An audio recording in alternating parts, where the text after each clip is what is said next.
twin cities.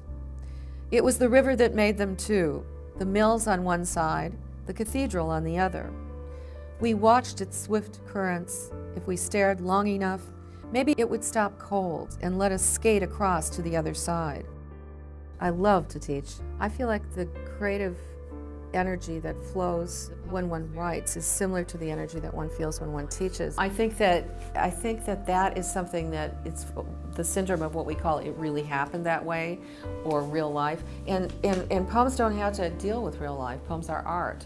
There's a kind of incredible flow back and forth between teacher and student. In a sense, like that is what opened the door to I founded a PhD program in literature and creative writing. We are now nearly 10 years into it, and we've been phenomenally successful with this graduate program. So I teach undergraduate creative writing as well as the graduate course. My undergraduate advanced poetry writing workshop are extraordinary young writers who are, all of them, really accomplished poets, so that the level of discourse is so high. And again, I feel like poetry is flowing through me. It's not about me and my ego as a teacher, but it's flowing through me to them and then back from them to me. I grew up in this ocean of words, quoting poems all the time, being pushed on a swing when I was maybe 4 years old by my mother, reciting a poem as the swing went back and forth. How would you like to go up in a swing? Up in the air so blue. Oh, I do think it's the pleasantest thing that ever a child can do. I was swinging inside the poem.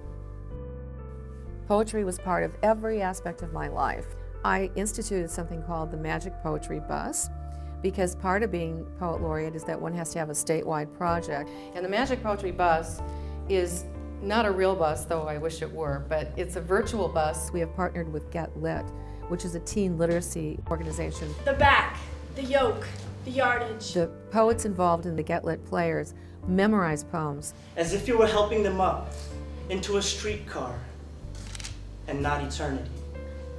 They memorize great poems, canonical poems. They learn them by heart. They learn Tennyson and Milton and Dickinson and Langston Hughes.